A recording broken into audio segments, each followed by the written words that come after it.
All right, we're doing Spalding East via virtual meeting, and I have some poems that I wrote this month. I tried an attempt at a love poem. Some of you heard it last time, some of you didn't, so I'm going to read it again. We have a member, Thomas Burson, loves to write love poems, all right? And every time he gets up there, he reads these intense love poems, and I'm like, oh my gosh, I have to read one of the, I got to write one of these and read one of these for him. He still hasn't been on yet, so he hasn't heard this one, but I'm going to read what I wrote. This one's called just simply a love poem. Here it goes. Heat radiates from your body. I caress the soft curves of your porcelain skin. You make my heart quicken with desire.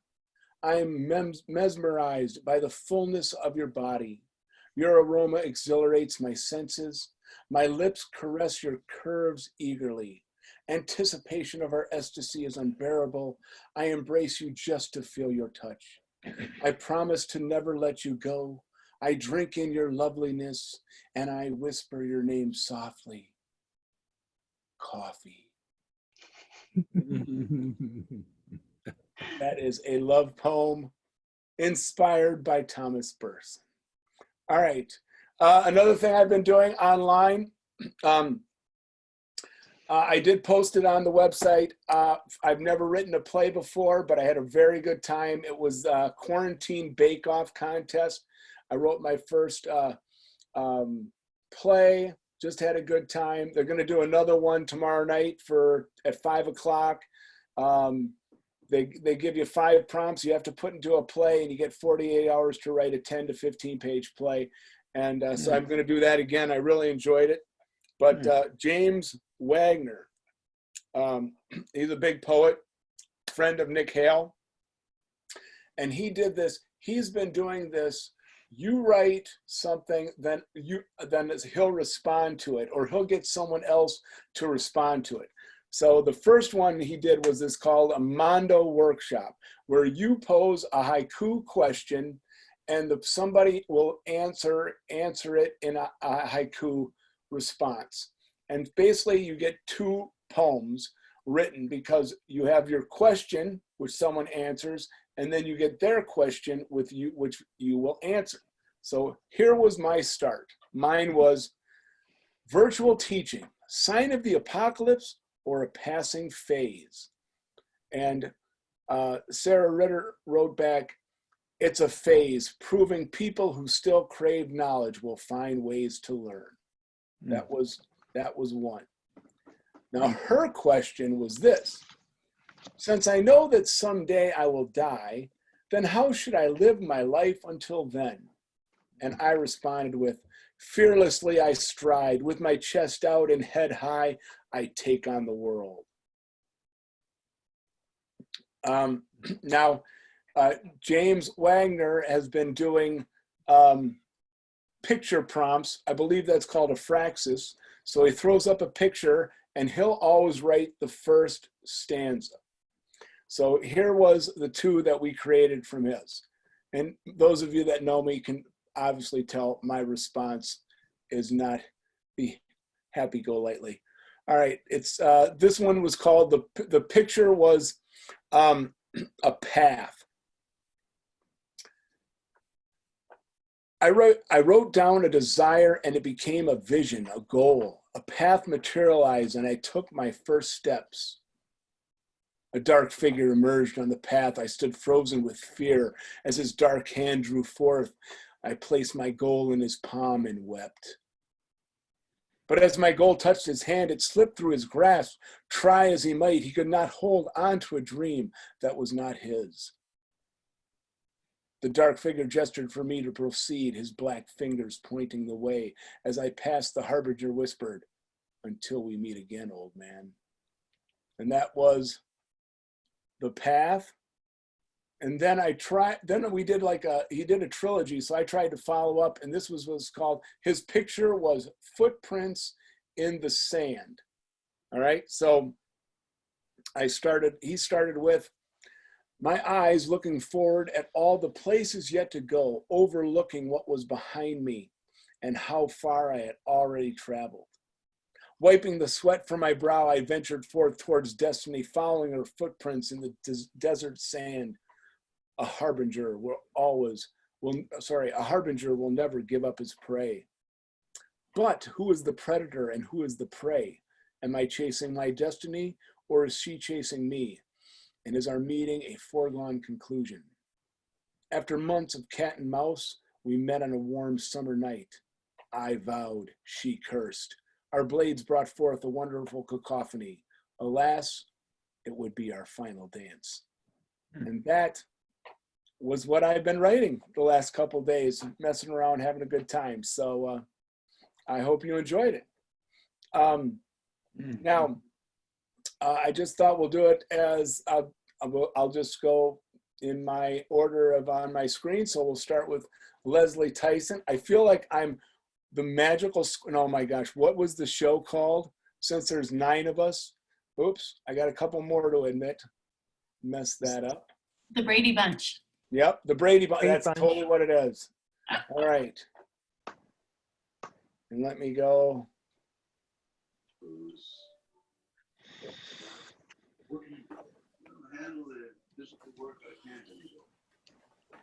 All right, we got 2 more. Joni, can you hear me?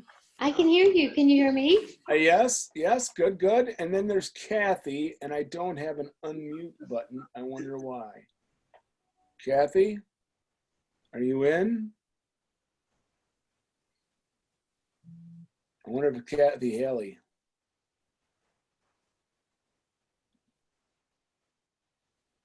Oh, there she is, Cathy. All right, Cathy. Hi, John. Hey, there you are. Hi. Sorry, I just realized the mic wasn't on. That's okay, no worries.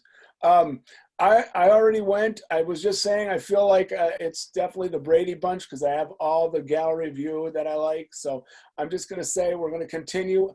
Lesley Tyson's going to go next. I'm sure she's going to tell you about tomorrow's Poets Anonymous meeting. So Lesley, you're up. Okay. And John, I think I found out where you might be able to turn on chat. Oh, great. On the lower left corner. Yeah, left. There is a thing about video, stop video, start video, and there's an up arrow. Yeah. Click the up arrow. Okay. And do you come up with a bunch of video settings? Yeah, I got select a camera, FaceTime, HD camera, video settings. Hit video settings. Okay. And then you should see like general video and then chat. And I think as the host, you may be able to turn it on. I can't, but I think that's where you could turn it on. Oh, okay. All right. Okay. Is that under, oh, there it is, chat. Let me see what it says. Yeah. Okay, nobody. So I'm just thinking maybe that it's so we could get chat, but I'm not going to go there. Right. Wow. Yeah, we'll figure it out. So I'm Lesley Tyson. I'm one of the co-hosts for Poets Anonymous, which is a open mic reading that we have second Saturday of every month from 2 to 5 this month. And well, I think we're going to try and do some sort of virtual even when we get to be back together for real. It is virtual. You can sign up through Meetup, or if you want to send me an email on this room, I'll tell you, it's Poet Lesley, POETLESLEY @gmail.com. I will send you an invite to the video link. And we will be having it on Zoom from 2 to 5 tomorrow. Hopefully I'll be able to figure it out. I'm still learning. So I'm sure you're right. I'm sure you're right on the chat. I'll just have to play around with it. There's so many options out there. When I looked, I was like, I'll just figure it out tomorrow. And that's what I'll be doing after this meeting. So, and normally when we get to meet in real, we're at the Red Hot and Blue in Fairfax City. Cross your fingers that we will be back at the Red Hot and Blue. So, and you know, as they say, if you want to help out a place, buy a gift card, because that's a little infusion of cash and then you can get your meal later. So I'm going to read a couple of poems since Nick Hale is not on. That's what I love, is being able to see that he's not on. So I'm participating in the Local Gems Poem a Day Challenge for April Poetry Month. And so I've been using various prompts, NaPoWriMo, Writer's Digest, and Local Gems has a little online as well. So I'm trying to do my 30 poems in the month, more or less keeping up. So I'm going to read one of the poems I've written, and these are rough, so they, you know, if I stumble, please forgive me. This was done from the NaPoWriMo prompt called An Image from a Dream. And that's essentially what it is. It's image from a dream. Sitting under tin-roofed veranda as gray tropical rain depresses trees, I wonder vaguely why I feel chilled. I look down to see my feet, bare pink against painted white boards that exist nowhere I know outside this dream. Rain-soaked air, always fragrant. Here I react to tangy spice, only now recognizing what I miss in my everyday. Strange that I can smell, this sense keeping itself awake in my dreams. Just as I know you move in the space behind me, but I can't picture you, even in this dream. You remain nameless, neither threat or promise. Nicely done. And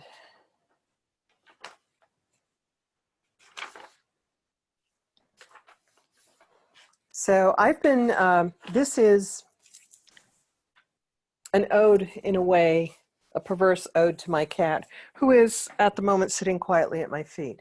What a concept.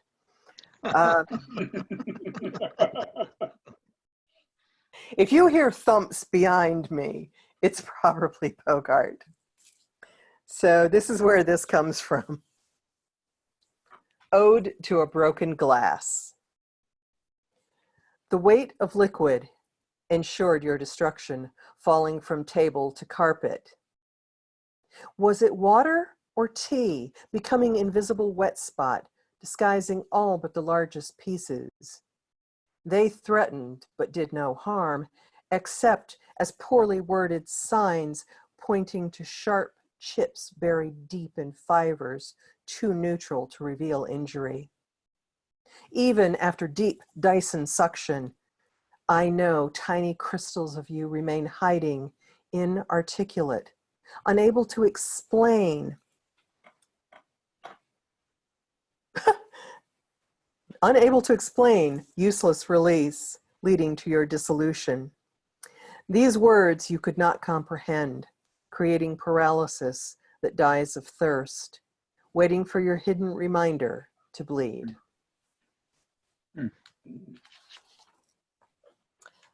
Because he did knock a glass off, it did shatter. And the interesting thing was, I am still finding pieces 3 days later, even after a Dyson vacuuming. Ooh. Yeah, and he found a big chunk of glass. He scooped it out from under the sideboard where part of it apparently fell. This is a little scary.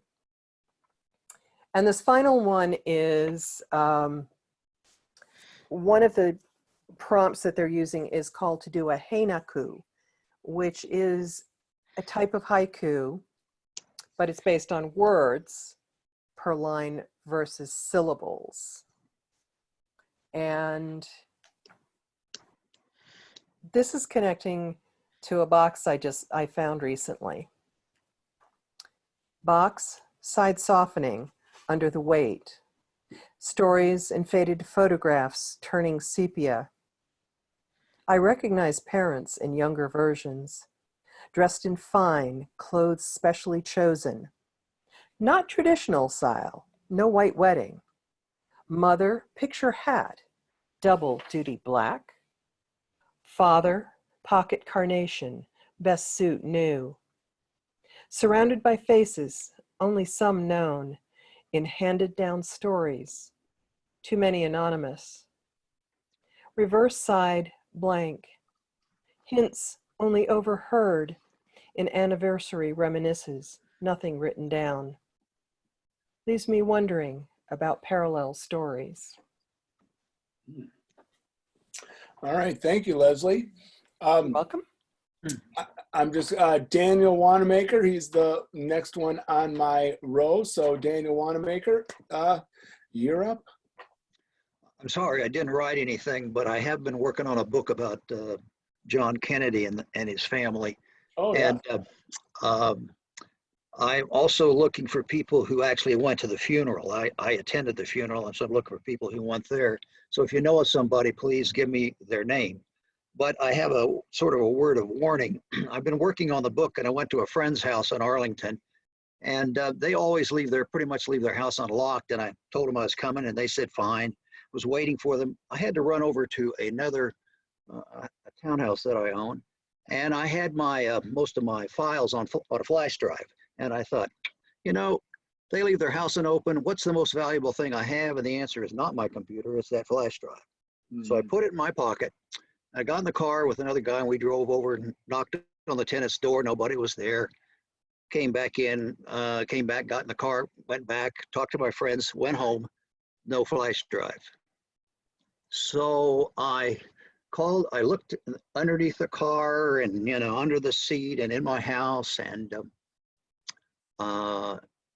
couldn't find it. I called a friend over. He went through everything, couldn't find it. I sent a note to my friends. They looked, they couldn't find it.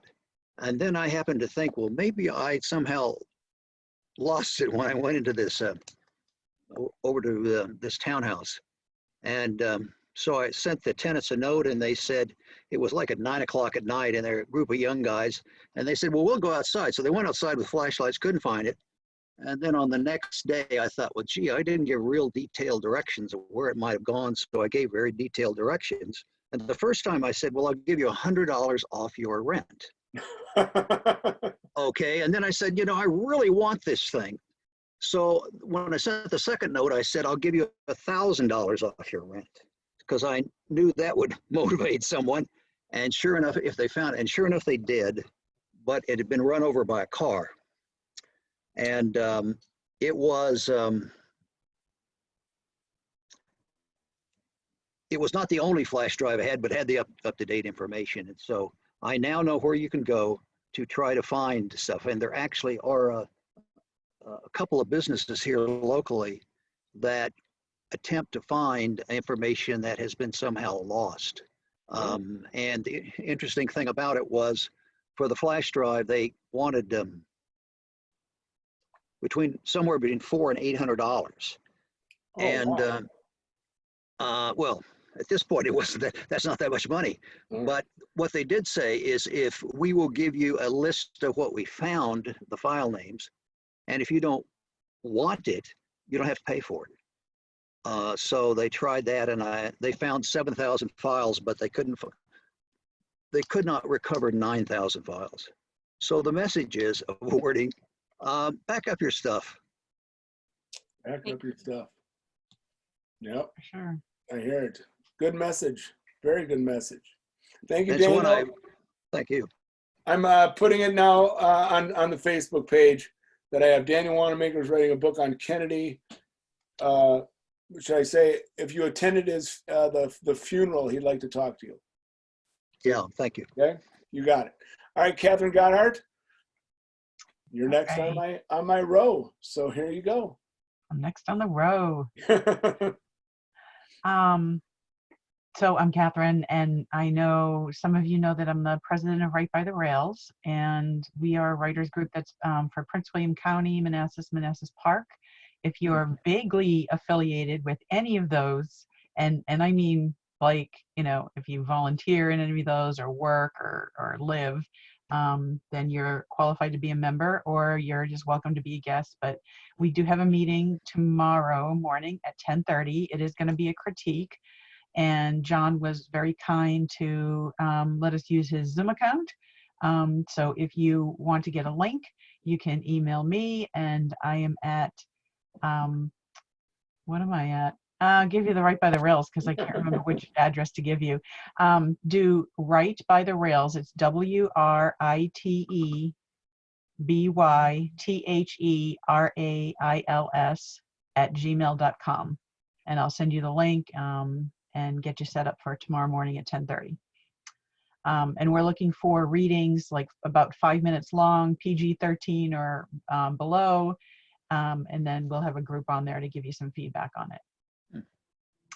And actually, Lesley, I am also doing the Local Gems Challenge.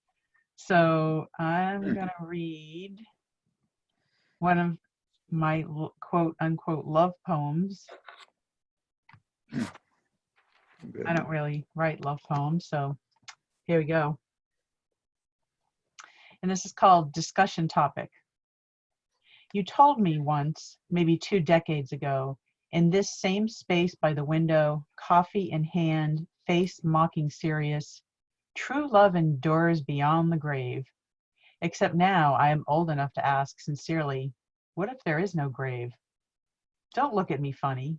What if there's only the immortality of now, striking a pose like some bathing suit model, gesturing to you, hips forward like you're still young and I'm still the jealous type, and we've yet to have our children. And so I tell you, no, I'm not sure about forever love, my dear. Not sure about it at all. I'm not sure the waves would want to bear ours, nor am I sure sand would care to cradle it any longer. Tell me, when was the last time we walked the shoreline, scrunching our toes around smooth rock and memory, held hands and watched the sunrise, or set, doesn't matter which? Too long, and even then, that sip you just took longer compared to our years together. Is that what you wanted to carry into infinity? Look a little closer. See how time holds its breath, daring that same death to take it. It knows more than it tells, having seen the tides change, having asked from whence the water comes, having witnessed season beget season, night beget day, and yet still the mad drive to create something to outlast itself when really there was never a need. Afterlife was always here. We were always here. Now, don't we feel silly? Nice. Thanks. That's what I got. I got more, but it's one a day and I'm still working on them. All right. All right. All right. My father is here. Dad, do you have anything you want to read, or I don't know if you brought anything but I'll Yes, I did. All I right, good. thought, first of all, I want to tell you, all of you, that this is my first time. John and I talked about this. And so I am the proud father of Joh Dutton. Yeah. I taught him everything he knows, Right. So, but what I brought to read is I am in the very early stages of another book, a second book. And so what I've written, and it's going to be a book about mothers who are raising sons by themselves. And I'm going to go out and interview them, or I'm going to do it now with Zoom. So this is the letter that I'm writing to the mothers who I want to interview. And I'm going to have people help me locate them. They're going to be from all over the country, and they'll be in various kinds of situations. Some of them will have husbands who died, some divorced, some are in prison, some are in the military, all different ethnic and racial groups. So here's the letter. Starts out, to a mother I hope to meet. My name is Joh Dutton, and I'm writing a book of stories by and about mothers who are raising sons all by themselves. I want the book to help today's mothers understand how best to raise their own sons, and most importantly, to know deep down and for sure that they can do it well. My dad died when I was 4, and I was raised by my mother, Velma Dutton. At that time, my mom was 35 and my dad was 54. My mother gave me my life and did more for me than I will ever know. In the book, I will be telling many of my mom's and my stories. I would like to meet and talk with you and possibly tell one or more of your stories too. That way, you would be helping other mothers learn and grow from your experiences and challenges. There are 3 more things I want you to know. First, this will be my second book. The first one on public speaking and published in 1985 helped a lot of people and is still for sale on Amazon. So I've done this before and know what I'm doing. Second, none of the women in the book. Oh, Dad? Oh, you muted yourself. There you go. Yeah, there we go. Okay. Second, none of the women in the book will be mothers who did everything right. Their stories will be credible because they are true and because they happened to mothers who did the best they could, but also made their share of mistakes. I want to talk to real moms, not to those who think they are perfect. Finally, I'm not writing this book for fame I don't need, or for money, of which I have enough to get by. I've been very blessed. Now it's time to give back and say once more, thanks, Mom. If you are willing to talk with me, I will be so pleased and grateful. I promise it will be not a nice, easy conversation. Please text or call me at 804-725-6799, and we'll set up a way and a time for us to meet over a computer and talk. Very sincerely, Joh Dutton. Beautiful. So that's my, I like yeah. it.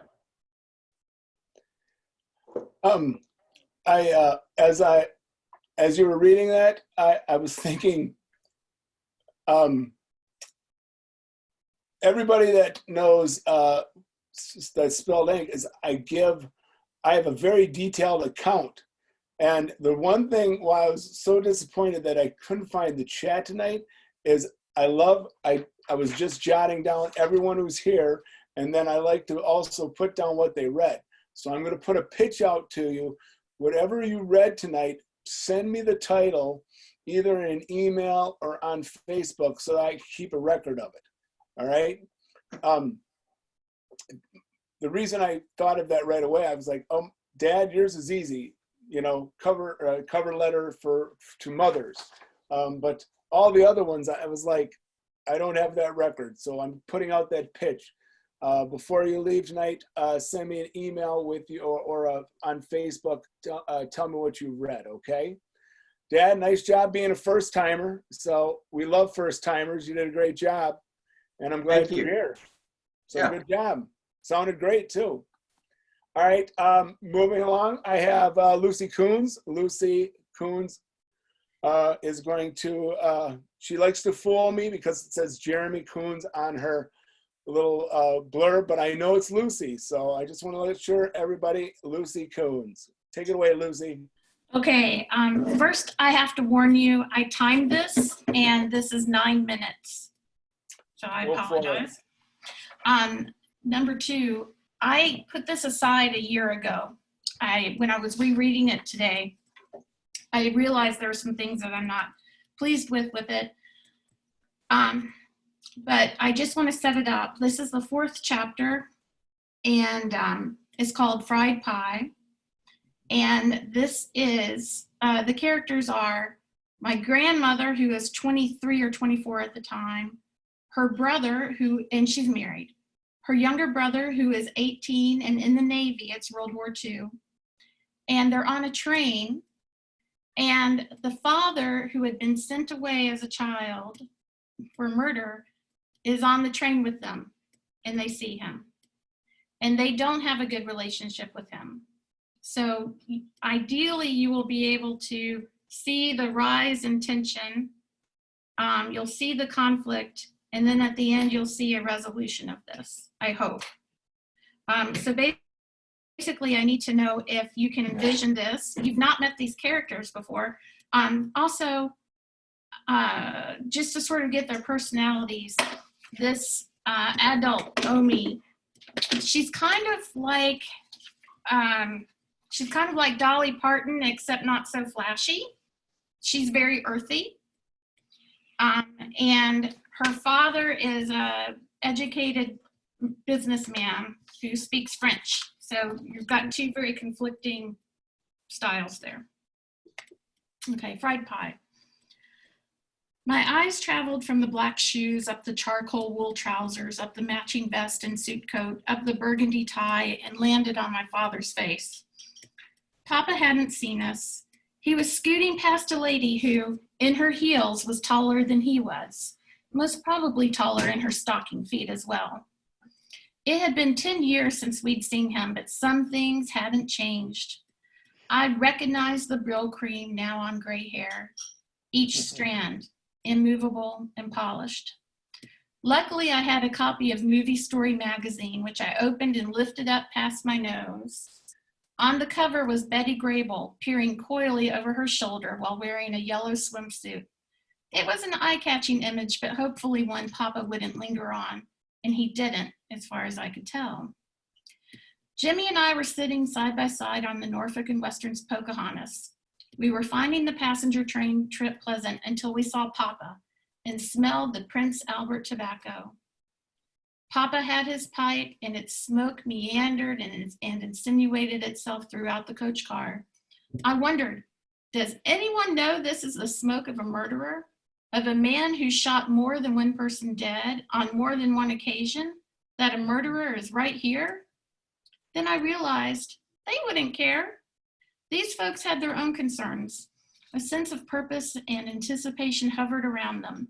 They were from Kentucky and West Virginia, and they were heading east, most likely to build Liberty ships and airplanes. World War II was the engine of our nation's economy. These folks were thinking of money.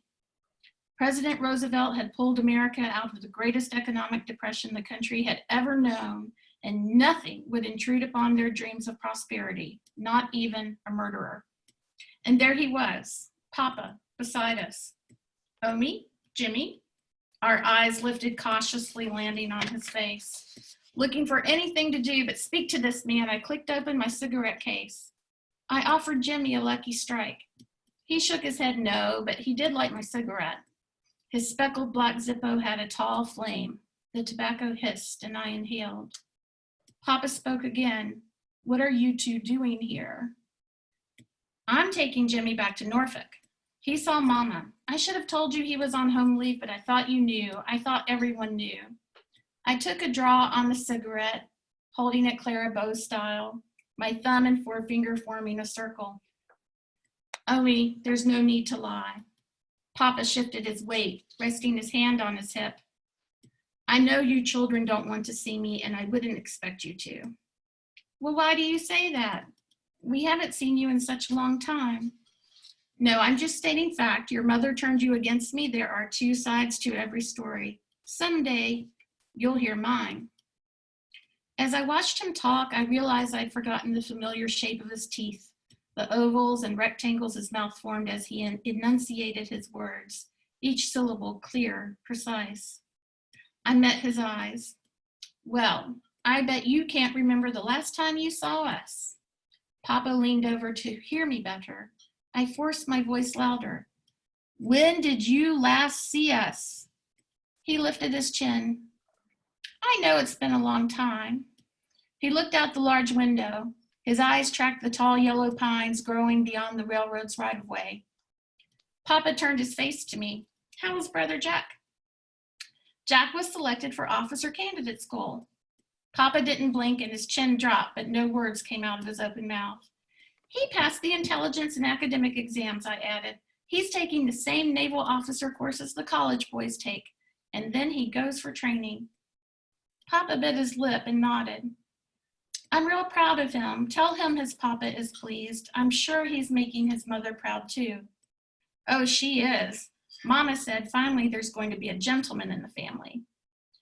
The words had tumbled out of my mouth and I couldn't put them back in. I changed course. Are you going to Norfolk too? No. Papa pointed his pipe. Baltimore. I've got a defense job. I read they hired 200,000, so you're one of them? I guess I am. Jimmy still had not said a word. The three of us looked out the window. Now the train was passing telegraph poles. The poles looked like miserable sentries, damp, waiting for December 1943 to shudder its last remaining days. Finally, I said, this train is so full I hear the dining car is booked solid. Papa lifted his eyebrows. He put the pipe between his teeth and reached into a brown paper sack. I got these from the Stop and Welch. The lunch counter had fried pies. Here, take one. By accident and by old habit, I said, Merci, Papa. I spoke more gently than I would have liked. While lowering my brown eyes, the same brown as Papa's, I saw his beaming face emerge. It was the face I remembered from Martin when he and I would sing Farajaka and his eyes would twinkle, exuding delight and pride. Then, piercing the air like the bark of a Greek harpy, the train's whistle shrilled 4 times, indicating an obstruction on the tracks. The train slowed, the engine's throttle closed. Steadying himself, Papa again reached into the bag. Here's one for you too, Jimmy. He held out the pie. Jimmy looked at it. Nope. He crossed his arms, pulled in his lips, and looked away. I don't blame you for being bitter. Papa leaned in close to Jimmy and lowered his voice. I'm bitter too. I'm bitter that your mother brainwashed you with her religion. I'm bitter that your view of what's right and what's wrong, what's moral and what's immoral, is ignorant, ill-informed, and ill-conceived. Maybe the Navy will teach you a thing or two. Jimmy turned to Papa. I can't have this conversation here, but what I will say is this. Mama was always there for me. Jesus was always there for me, and you weren't. You have no right to judge me or my beliefs. Then a long train whistle let us know the obstruction on the tracks was gone. All was clear, and we listened to the train's wheels moving faster and faster. We must have gotten to a long level stretch. Jimmy looked at Papa. You should sit down before we hit full speed. Well, I do have people waiting, he said. I looked up. A wife, a son. Papa's face went dark. After we said our goodbyes, the scent of Prince Albert tobacco lingered. My cigarette was cooling. The tobacco easing from red to orange to ash, so I stamped it out and turned my attention to the fried pie. Peeling back the greasy waxed paper, I looked at Jimmy. He didn't move. He just looked straight ahead, staring deep into something I didn't or couldn't see. The train continued on, steel against steel, shaking and vibrating, the noise a devoted companion to our thoughts. We passed farms with fields lying fallow for the winter. We passed wooden barns with their plank doors shut tight against the wind and the cold. Finally, after passing through a railway tunnel, Jimmy spoke. I couldn't eat anything that man gave me. I turned and looked at him. Jimmy's throat seemed to be wrestling with his thoughts, like he wasn't sure whether the words were going to leave his mouth or take refuge in his stomach. Then he said, but the worst part, the one he handed me, was peach. It was peach. I laid my hand on Jimmy's arm.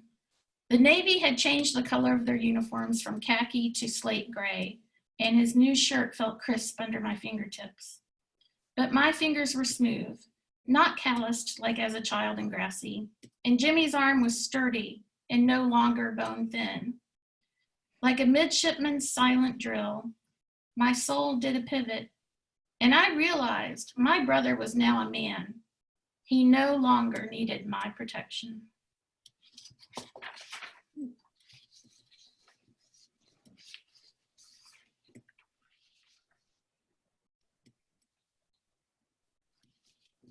That's it. It was good. That went fast for 9 minutes, so it was good. I liked it. Yeah, my attention. Yeah. One of the important things about that, I think, is that you were very skilled at painting the picture of what was going on in the place, Yeah. and where you really walked me into it, and it, you know, sort of made me lean forward, was when you said the smell of the pipe, this pipe. I don't know the words you used anymore, but it pervaded the room. Yeah. And I could smell it. I was there, and there were various times during your reading where I thought that really helped me come close to what you and get involved in what you were writing. Lucy, I thought you had good. If you wanted to know if you had good imagery, I thought your imagery was very, very spot on. It was very good. Thank you. Thank you. I do have one question, though. Is the fact that the pie is peach a problem because he really likes peach pie and he had to turn it away, or because he hates peach pie and his father didn't remember? When his father was in the penitentiary for murder, Yep. and the family had to leave town, and the father did not send any money from the businesses to the children or his wife. Yeah. And they were living in poverty. And one winter they almost died. And the only thing that kept them alive was they had canned peaches. Oh my gosh. Okay, great. Now, Lucy, this was chapter 4. So did you drop that hint in like chapters 1, 2, and 3? Or is that going to be something that comes afterwards? In chapter 3 is where they have been dropped out into the wilderness to survive with a sick mother. Excellent. Okay. So Good job. I wondered, I heard the Brill cream and I remember the commercial, a little dab will do you. And the thing that popped into my mind, did this person have a little dab or a lot of dab on their house, on their hair? I'm picturing a lot of dab, but he died before I knew him.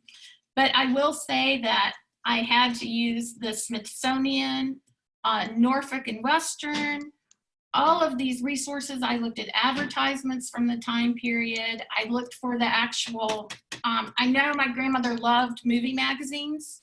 Mm-hmm. So that is the cover from December 1943. Mm-hmm. I tried to get it as factual as I possibly could. I looked at pictures of the train cars and I looked at the schedule, because this is taken from 4 sentences that she told me. Wow. Wow, that's cool. Well, you were painted a really good picture. You did. Thank you. Yeah, the way I look at that is, I think in terms of there is connect the dot painting, and then there might be watercolor, but you still see the dots. But honey, you put the oil paints in there. It looked really good. Bless your heart. Bless your heart. Thank you, Catherine. All right, continuing on, according to my screen from left to right, it's All right, David Holloway. thanks. So David. I've got 2 short pieces that I'm going to read. One's serious, one's not too serious. I'm hoping you'll know the difference. First piece was published in Gargoyle magazine a few years ago, their 40th anniversary issue. It's called Sometimes She Knows. They come in and roll me over like a piece of meat on a grill. They poke, inspect, and feed me tasteless goo. They shine a bright light into my eyes, and I hear one of them say, "Her pupils are still reacting." They leave. He found his red fire hydrant. He's staring at me and biting down on it. I look away, he bites, it squeaks. I look at him and he dances around in a circle. It's just Petey and me now. Bill is gone. I flick off the television. Who needs another episode of Law and Order? Petey dances out of reach as I try to take the hydrant. I finally surrender and hoist myself down onto the floor, and he leaps into my lap, licking my face. He backs away with his pink tongue hanging out of his fuzzy face as I pick up the little red squeak toy and fling it across the room for him. I watch him dash across the room and wonder if life could ever be so simple with only one desire. A door slams down the hall. I see a red cardinal jumping about in the snow under the bird feeder. He's looking for seeds that have fallen onto the ground. I'm standing at the kitchen sink, and I'm still married to Bill. He stands behind me in the chilly room with his hands on my shoulders. I hear him take a deep breath like he always does before saying something he's afraid to say. I blink. The teenage girls on the stoop laugh as we walk past. I hear them say something about my ass and Bill's big red nose, but I don't care. The gin was sweet tonight. Bill isn't mad for once, and Jimmy called to say he has a new job. Teresa's expecting another baby in the fall, and we're planning to go visit her in Ohio next month. The air is cool, there's almost no traffic, and I feel like the world was made just for me. A fly tick-tocks against the window pane. Very nice. I need to practice turning pages. Okay. The maple trees are very bright this fall. Their crimson leaves show up especially well against the taller firs. The rowboat rocks gently under me. Seeing the trees reflected in a perfect inverted image is disorienting and beautiful. Jimmy sits in the front of the boat with his fishing rod held in both hands. He watches his red and white bobber float at the end of the fishing line, willing it to move. His fine blonde hair waves in the faint breeze, and little Teresa teeters over the worn wooden edge of the boat, trying to touch the water with her chubby, awkward fingers, cooing at the tiny waves slapping against the boat. I cough. Looking past my bright red toenails, I can see Jimmy digging furiously just beyond our blanket. I've coated him with so much suntan lotion that the sand sticks to him like sugar on a donut. He's intent on digging and doesn't even look up to watch the seagulls clawing and wheeling above. Are you digging to China? I ask. No, you can't really dig to China, he answers. I'm looking for fossils. Then he turns his head away from me and plunges his bright red plastic shovel back into the bottom of the hole. A truck grinds its gears on the street outside with a sound like the end of the world. Ken meets me at the diner wearing his gray Homburg hat with a tiny red rosebud tucked in the hatband. I already have a cup of steaming hot coffee in front of me, and he waves the waitress over to order one for himself. The waitress tries to flirt with him, but he ignores her to look at me. My arm itches where the needle feeds through the skin and into my vein. I'm at the beach with 3 of my high school girlfriends. We pass a bottle of cold, sweet wine back and forth, laughing at what we don't know. Oh, look at that, Carolyn says. And we all look up to watch the setting sun turn the sky, clouds, and the water of the Gulf 100 shades of red and gold. The body in the bed next to mine snores. I'm standing on a concrete block and leaning with my face pressed against the rear passenger side window of the old rusted out Chevy in our neighbor's backyard. The car hasn't moved in years. I'm strictly forbidden from playing there, but I heard kittens meowing from inside the car and had to look. When I stretch up on tiptoes, I can see through the smeared dirty window onto the back seat. I look in to see the kittens and instead see a big round mother raccoon and 6 babies nursing in ignorant bliss. They've ripped open the red vinyl seat cover and are surrounded by a fluffy nest made from the piles of stuffing dug out of the upholstery. Must have made a noise because Mama Coon looks up and sees me. She launches herself at me with a noise between a hiss and a screech and crashes into the glass inches from my face. I try to back away, but fall on my bottom. I scramble to my feet and run home, where Mom asks how I got the red rust all over my clothes, makes me do the dishes by myself for a week as punishment. A gurney clatters past in the hallway. I turn my head and see Daddy sitting at my bedside, holding the storybook with a bright red cover. There once was a little girl, he begins, and I burrow deeper into the fluffy comforter and close my eyes. The nurses come back into the room. They've come back in to prod at my inert, withered body. I don't really mind. If only they didn't drag me back into this time and this room with them. Do you think she even knows we're here? Sometimes, but not usually. Must be terrible, one of them says, and the other agrees. When they leave me, I return to my beautiful red lands.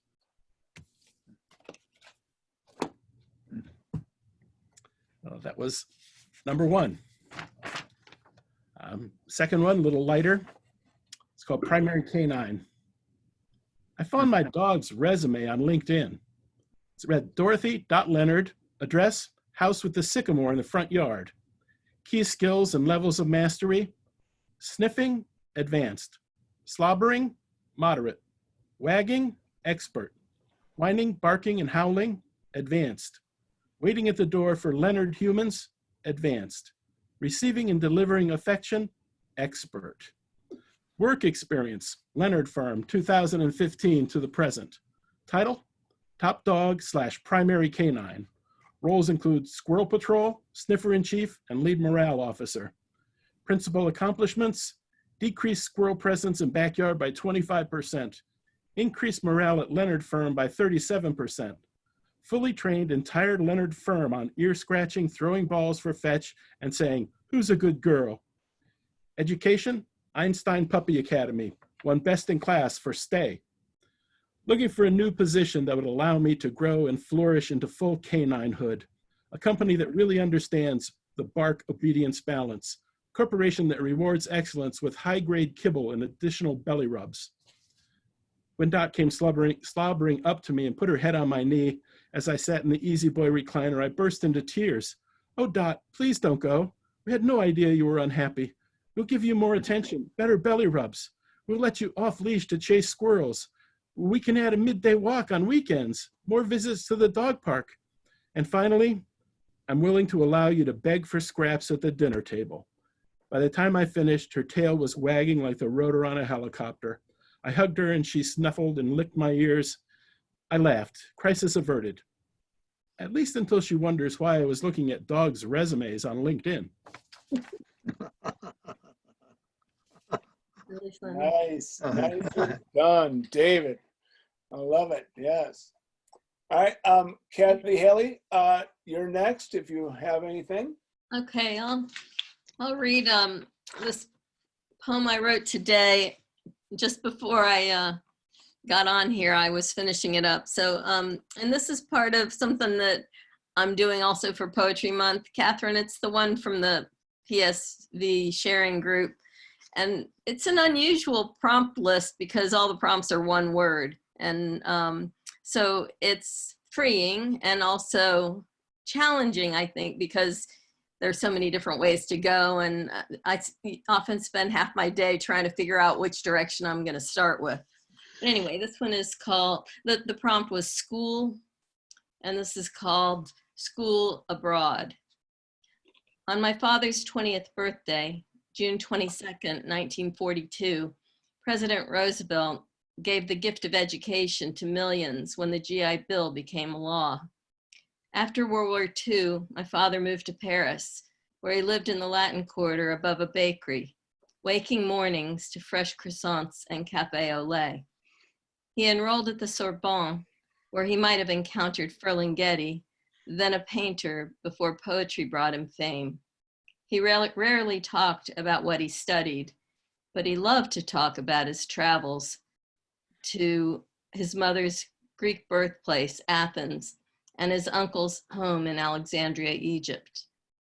I imagine him listening to Edith Piaf, a favorite artist who sang La Vie en Rose, over glasses of wine at sidewalk tables and walks along Rue de Saint-Michel. He sparkled when he spoke of days in Paris and the time he spent enrolled at the Sorbonne. I'm thankful he gave me the gift of education and an indelible semester of school abroad in London. That's it for me.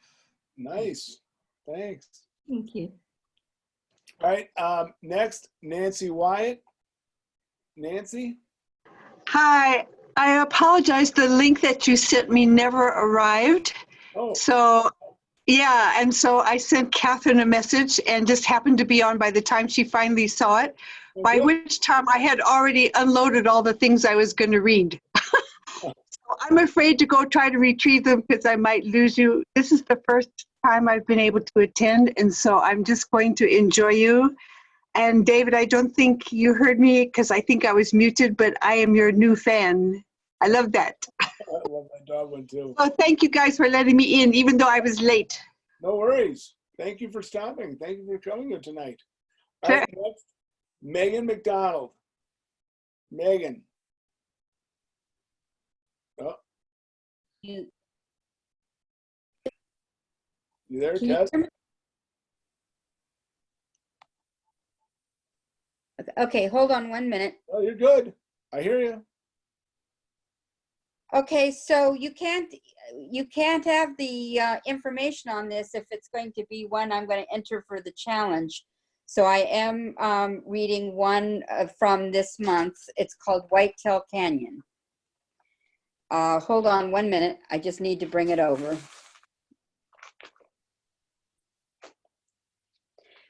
Whitetail Canyon, a place of safety up in the mountains.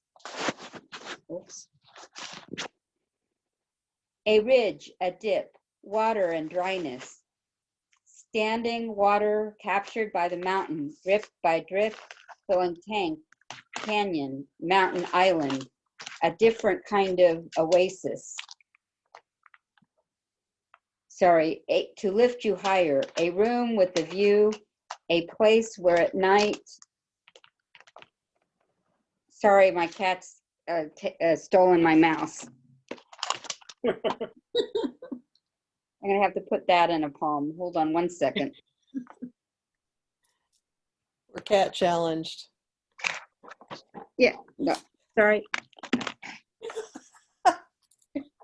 Sorry, I shouldn't laugh, but It's pretty funny. Okay. A room with a view, a place where at night between sycamore branches, when the heat of the day leaches, you watch the Milky Way, the stars above sing their song, and you can find peace with yourself. The sunrise comes in, not soft, but a splash of flash, and midnight blue becomes morning yellow. There are no clouds to diffuse the sun into an ombre of colors. The day proceeds, the acorn hummingbirds come and play, the soft wind wilts under the desert sky and sun. We walk along the sycamores, along the river that runs with waters from deep within the mountain mine, waters released from rain centuries ago. I watch the new generation in mud puddles, in the canyon oasis that takes me back. The day proceeds, we retreat from the noon sun, hot, dry, to the innermost room that's cool, relatively. We take time to read, to write, to watch shadows rise up the walls, until that time when the sun slides into his senses and fades not softly, but deeply into the rising Milky Way. And one of the goals I'm trying to do this month is not to have the poem a day be quarantine day 1, quarantine day 2, etc.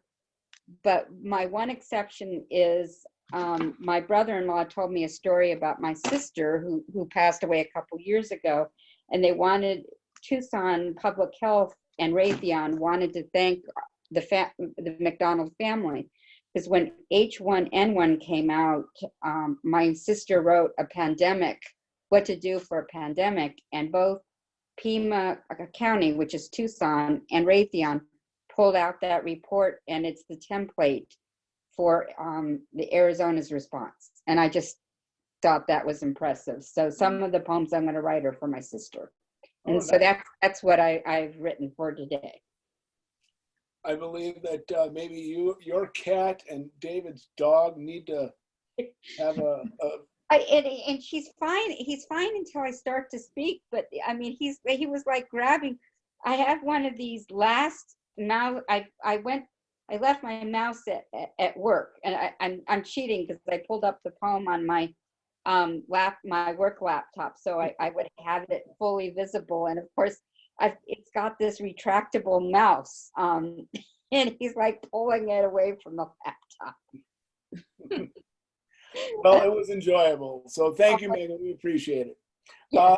I don't know if they have anything, but I have 2 Brittany's next. Brittany, do you have anything that you can? I have 2 micro poems. Excellent. The first one is kind of a challenge for the month of April, was to write a poem from the perspective of an object. So I'll read it, and then if you guys want, you can try to guess what the object is. Perfect. Ever ungrateful, as I mold myself into your eager hand, I hold your breath of life in my being, which you raise to your lips time and time again. The ending is ever the same, discarded like rubble until you have need again. Cigarette? Coffee cup? Yes, coffee cup, John. I figured you might get it after you wrote the love poem to. I thought so. I was like, oh, this is going to be coffee. I loved it. The second poem I have, I've just titled Answers. Sat in a field, looking to flowers for answers. Their falling petals were never enough for the questions without real solutions. Watching seeds drift on the breeze, carried away to their destiny, places I couldn't follow, with feet tied to earth. They were planted, I was trapped. I love it. All right. I believe the next one is Diane. Diane, do you have anything for us tonight? I do. I have two poems, and the first one is called Fruit Field. I left the beginning in you, a green field that burps of fruit, sprouts with roots of spring, a sun of gold that whispers at night and glows even in these times. I oiled you in a bliss of hush with the white feet of clouds to begin again. I braided an artist in you in a way that hands cannot mold. Your walls are like keyboards. I know why you dance. I see your writings and paintings and offerings that fill so much of the mysteries that were once questions. I've walked inside you so many times as if I were meant to be there. The stairs that were placed along your back takes me beyond your borders and everything that listens for you. I hear a bluebird humming at the back of your throat, unfolding its wing, then leaves abruptly to carry the songs of your fruit. I've read your thoughts and stitched your lessons here, indescribable beauty that lights up curves, bending waters into quiet that looks back into the green fields of you. Nice. Thank you. Nice. Nice. Yep. The next one is called Sky. The sky was not always this matter of gray, this indecision, this craving of blue that glows like mirrors from the lakes that swoon in shades of blue jade. The sky of long ago that skips along sidewalks, sweeping years of childhood into full, into grown. I loved the white clouds that drift like kites. I raced with a string at 6, with dimples peeking out of its puff, floating in a wind that believed I was on cloud 9.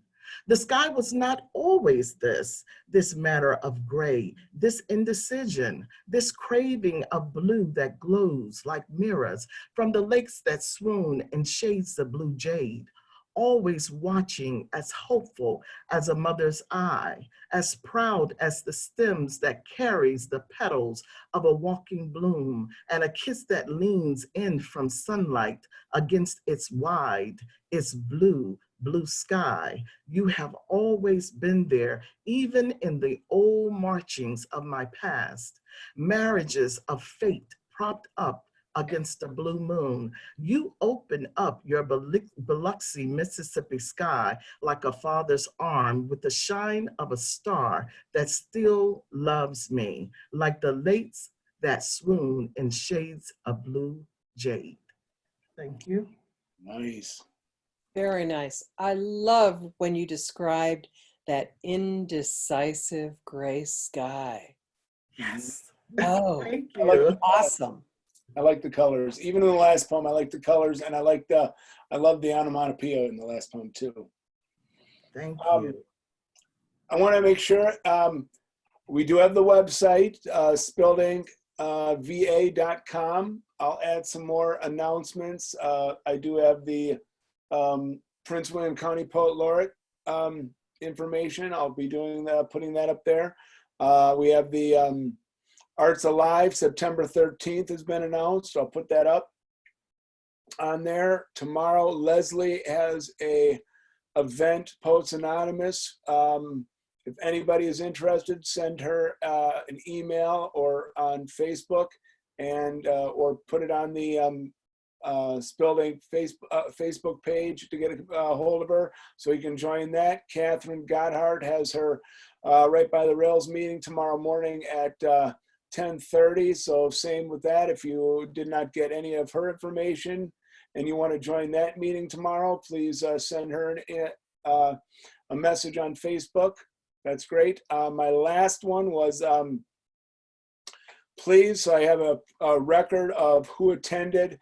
If it was your first time and what you've read, please send me an email or send me a message on Facebook.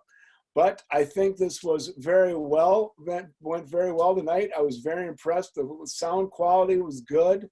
The first time we did this on Spilled Ink, some of us were there. We had, someone had a horrible, for the first 10 minutes, it was horrible because it was a bad microphone or something. But this was very good tonight. So I appreciate you all coming. And let's do it again. We're doing Spilled Ink in 2 weeks on Friday. I think it's the 27th, I believe. So let's do it again in a couple weeks. So I appreciate you all being here. Once again, I'm Joh Dutton. This is Spilled Ink. And I can't wait to do it again. Thank you, guys. Thank you, John. Okay. Thank you very much. Thanks. See you guys. Have a good night. Great to hear all of you. Thank you. Yes. great night. Cheers. It was. Great night. Wonderful. All right, guys. See you later. Good night. Bye. Bye.